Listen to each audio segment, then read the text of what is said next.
Hi everyone, my name is Ryan and I'm a dance instructor from Azerbaijan.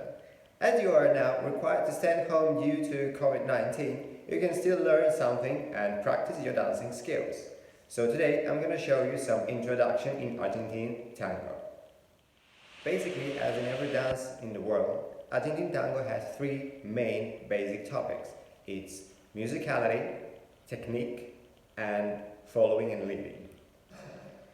Unfortunately, I'm not lucky enough to have my partner here with me due to lockdown, so I won't be able to share you some exercises about connection, following and leading, but we are having an opportunity to go through some basic tango techniques.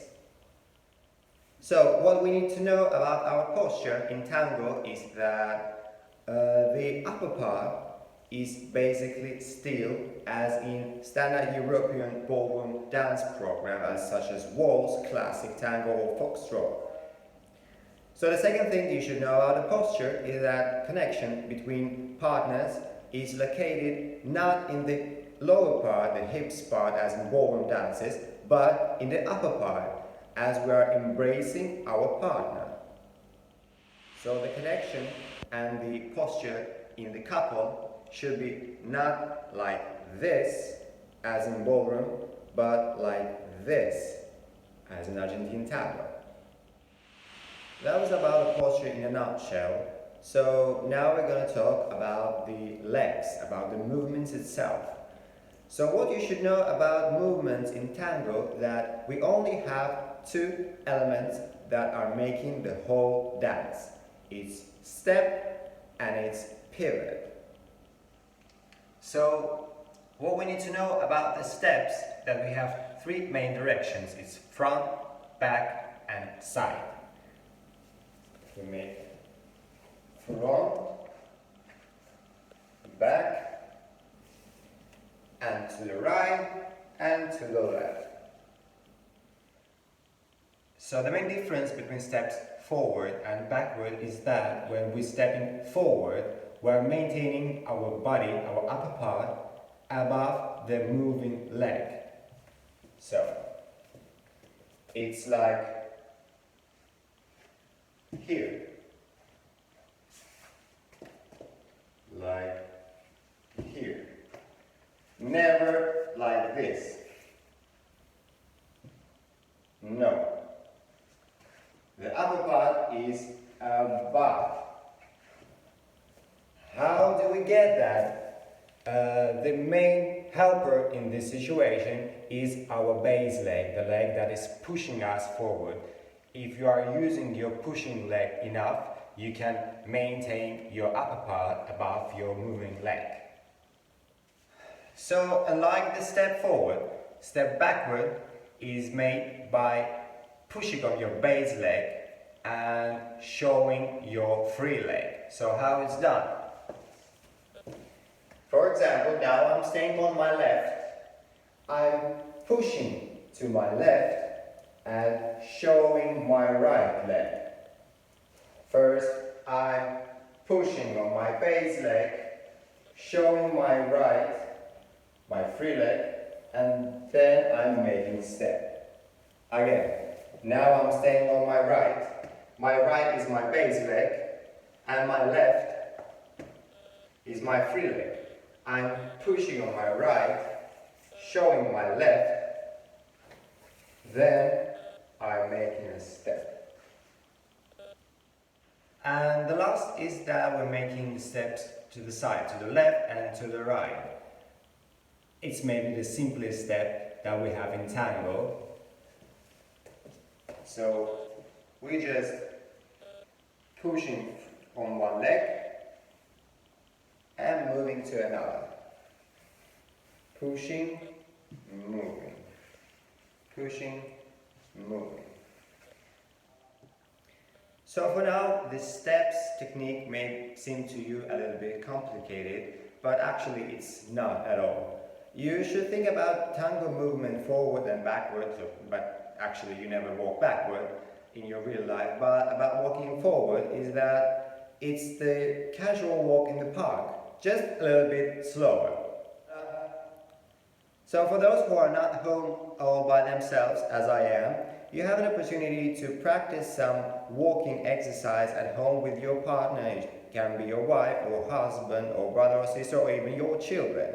So one of you should be a leader, the other one should be a follower, obviously, and you should put on some music with a solid rhythm. It can be tango, it can be other music, doesn't matter. So it shouldn't be very fast actually. And one of you should be leader, the other one should be follower. The leader, the one who is leading, should set up size of steps, rhythm, the speed of steps, and not pushing or pulling your partner, but just accompanying her so the follower can align to the leader's movement by their own without any force. So that's how you can synchronize with your partner without actually doing it with some pressure or force. So that was a little information about our steps in tango: forward, backward and to the side. And now I want to talk about second part of our movement in tango is pivot. So what we should know about pivot is that we never make pivot on both of our feet. It's always on one foot. It should be right or to the left, doesn't matter. Or you are pivoting to the right or to the left, or you are standing on your right, on your left. It should be always one foot. So the universal tool for your pivots is the dissociation. What is dissociation? Is the separation of your upper part and lower part. So when you make your pivots, it's essential first to make an intention from your upper part, then to move your lower part. So in order to practice your pivots and dissociation, you should first stand in the right position. It is the position of 0 for your feet. It's similar to the position 6 in ballroom dances, but unlike the 6th position for ballroom, in 0 position for tango, our toes are a little bit separated. So I place my weight right between my feet, put my arms in the position of practicing, soften my knees, and making dissociation to the right, to the left, and to the right, to the left, and to the right, in order to find out what's your limit for pivot in your upper part without actually moving your arms.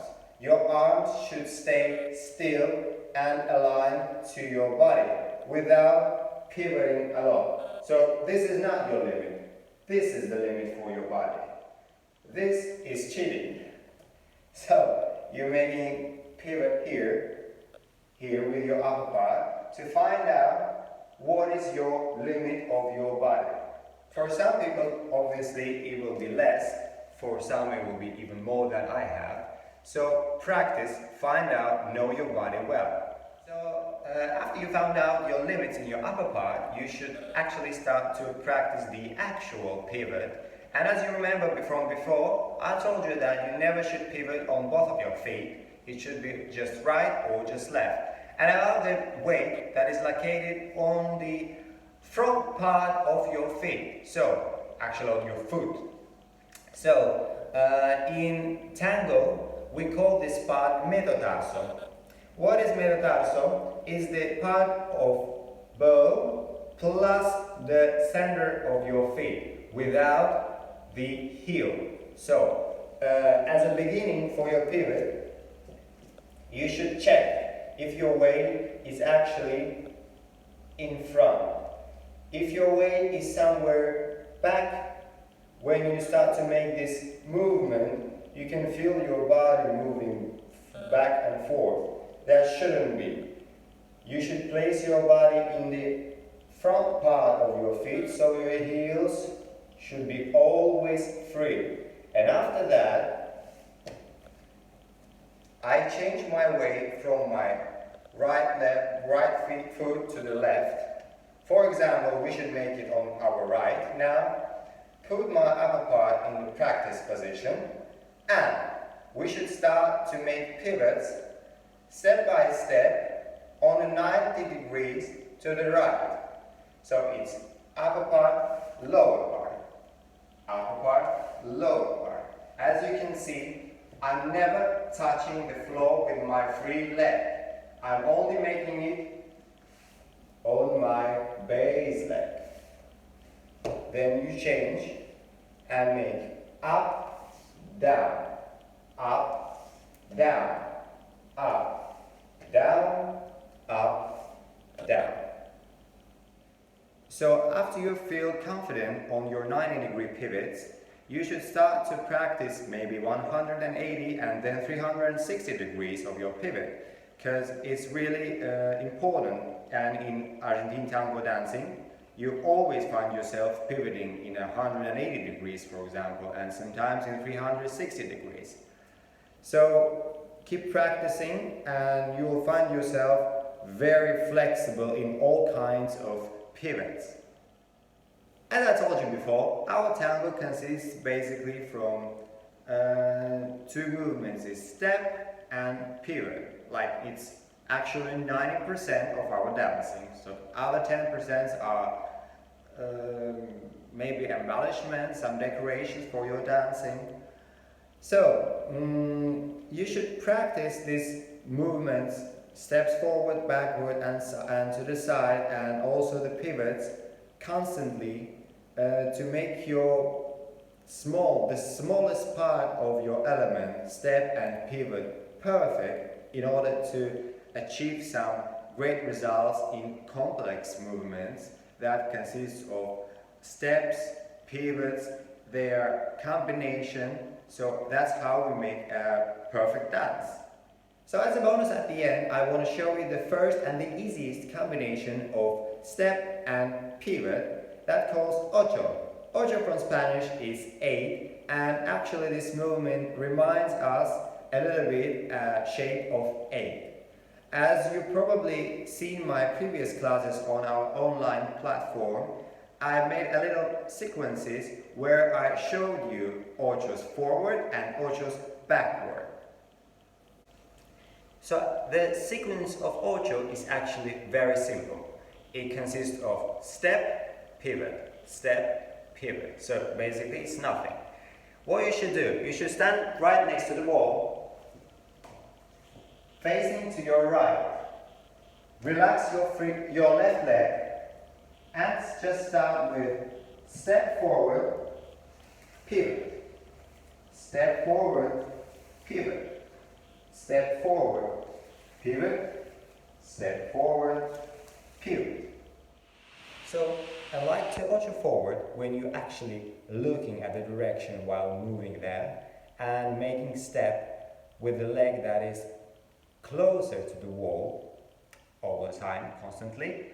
In ocho backward, you are standing with your back facing to the direction of the movement, and you actually move with your leg that is far from the wall. So how it's done? I'm gonna move to my right again with my back. My free leg is far from the wall, and I make step backward. If you remember, I told you always make first your leg show, then make step. You are showing your straight leg, moving, pivoting on one leg. Step, move, and 1, 2, 3. Step and pivot. Step and pivot. Step and pivot. One of the main things that you should remember about practicing ocho forward and backward by yourself at home with the wall is that when you're making the actual movement, don't forget to move your body. So, what is it?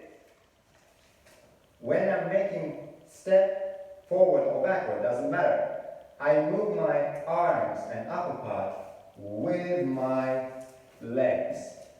I'm not sticking to one point of the wall and moving it back and forth. I always accompany my legs with my upper part. with my hands, and my axis should be straight all the time. Alright? So I guess that's it about the introduction and the basics of Tango Argentino. I recommend you to practice daily, watch other online classes at our online platform, and stay healthy and stay safe at home. Bye bye!